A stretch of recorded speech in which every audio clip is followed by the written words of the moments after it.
Mula sa mga sinaunang propesiya ng sikat na mystic na si Nostradamus hanggang sa mga modernong pangitain ni Baba Vanga, pati na rin ang nakakagulat na coincidence sa animated show na The Simpsons at sa mga di-umano'y mga manghuhula at psychic sa Pilipinas na si Jay Costura, Rudy Baldwin at iba pa may mga haka-haka, babala at mga prediksyon na tila unti-unti daw nagkakatotoo. Sa videong ito ay tatalakayin at pag-uusapan natin ang hula ng kilalang astrologo na si Nostradamus. Sino nga ba si Nostradamus? Si Michel de Nostradam, mas kilala bilang Nostradamus, ay isang French astrologer, physician at kilalang manghuhula noong 1500s. Siya ang sumulat ng aklat na Les Prophéties, isang koleksyon ng mga tulang may malalim na kahulugan na sinasabing naglalaman ng mga prediction sa hinaharap na gaganap sa bawat tao o siglo. Siya umano ang nakahula sa mga kapaganapan tulad ng World War II, ang pagtaas sa kapangyarihan ni Adolf Hitler, ang French Revolution sa Pransya, ang 9/11 attack sa Amerika, pagkasawi ni King Henry II, pambobomba ng atomika sa Hiroshima at Nagasaki, Japan, at marami pang iba na kahit umano isinulat niya ito mahigit 400 taon na. Ang nakalilipas ito daw ay nagkatotoo. Marami ding naniniwala na marami sa kanyang hula ay magaganap pa lang ngayon, sa susunod na taon at susunod na henerasyon.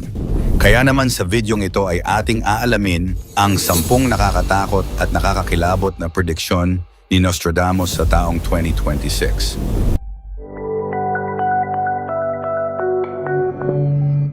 Number 10. Matinding tagtuyot at krisis sa pagkain. Prediction: for 40 years the rainbow will not be seen. For 40 years it will be seen every day. The dry earth will grow more parched, great floods when it is seen. Parang sinasabi dito ni Nostradamus na magkakaroon ng hindi balanseng klima, matinding tagtuyot sa ilang lugar, tapos biglang matitinding ragasa at nakakalunod na baha naman sa iba. May mga eksperto na nag-interpret nito bilang patuloy na epekto ng climate change. Posibleng mangyari ito sa Africa, Asia, o kahit sa South America. Dahil patuloy ang global warming, maraming bansa ang nangangamba sa food shortage, kaya dapat ng paghandaan ng mga gobyerno ang climate-related disasters.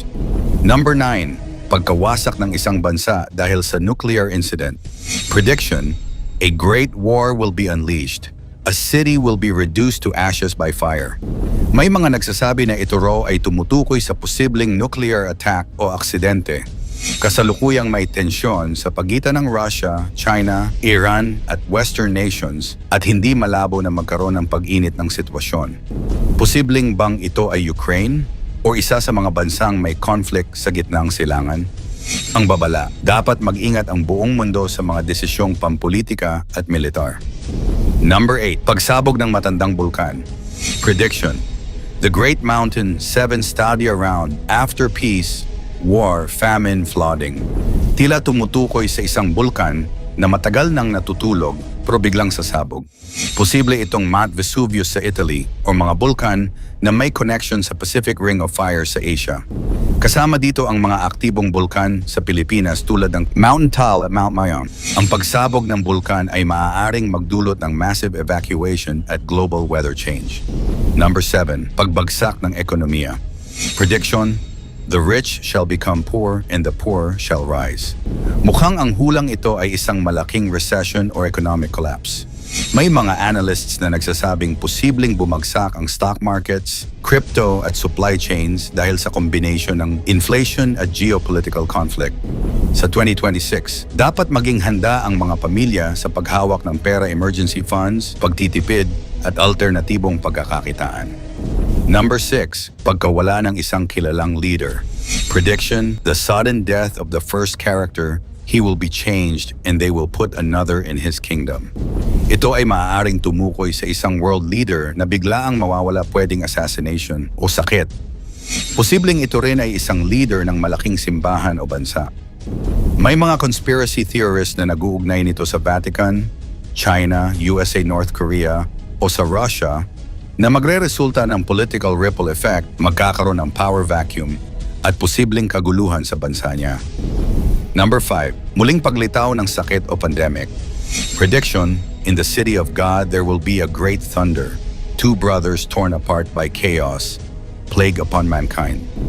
Bagamat medyo poetic ang style, sinasabi ng iba na may posibilidad ng panibagong outbreak o mutated disease. Ayon sa World Health Organization, laging may posibilidad ng bagong pandemic kada ilang taon. Hindi imposibleng 2026 ay taon ng bagong health threat, kaya sinasabing palakasin ang public health system at pag-iwas sa fake news ukol sa gamot at treatment. Number 4, pagtaas ng artificial intelligence at robotic control.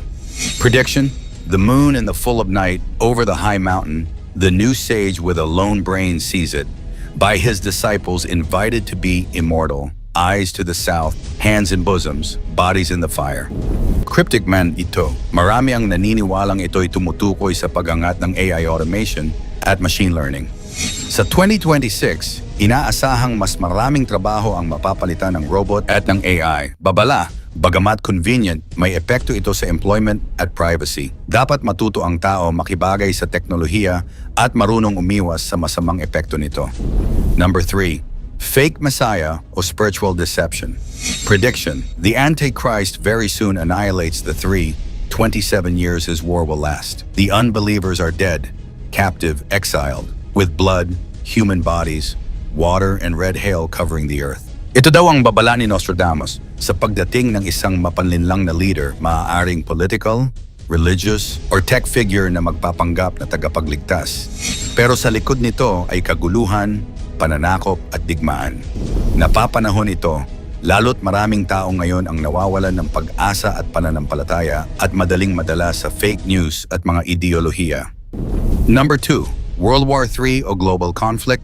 Prediction: 7 months into the Great War, people dead of evil doing.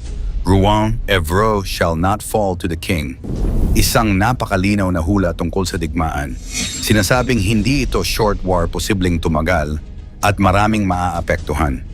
Maraming eksperto ang naniniwala na kung hindi pipigilan ang mga kasalukuyang tensyon sa Ukraine, Taiwan, Israel at mga bansa sa Middle East, maaaring humantong ito sa mas malaking conflict. Kaya kailangang palakasin ang diplomatikong relasyon ng mga bansa upang maiwasan ito. At ang number 1, Great Awakening o Global Shift ng kamalayan. Prediction: the great man will be struck down in the day by a thunderbolt, an evil deed foretold by the bearer of a petition. According to the prediction, another falls at nighttime. Conflict at Reims, London, and a pestilence in Tuscany. Bagamat parang negatibo, ang ibang nag-aaral ng propesiya ay naniniwalang ito ay simbolo ng pagbagsak ng mga makalumang sistema at pag-usbong ng bagong kaalaman. Parang global reset, ang mga tao ay muling magising, magkaisa, bago ng pananaw. At sa kabilang banda, maaaring pagkatapos ng lahat ng krisis, may darating na bagong pag-asa. Ang mga hula ni Nostradamus ay hindi palaging literal, maaaring babala, maaaring paalala. Pero sa dulo, tayo pa rin ang may kapangyarihan kung paano natin haharapin ang bukas. Tandaan, mangyari man o hindi ang mga hula at propesya ni Nostradamus, isa lang dapat ang ating tanggapin, paniwalaan at asahan. Ito ang nag-iisa nating kataas-taasang Diyos. Ikaw, ano ang masasabi mo sa mga hula ni Nostradamus? Magkatotoo kaya ang mga ito? O isang huwad na panghuhula? I-komento mo naman ito sa ibaba. Paki-like ang ating video, mag-subscribe at i-share mo na rin sa iba. Salamat at God bless.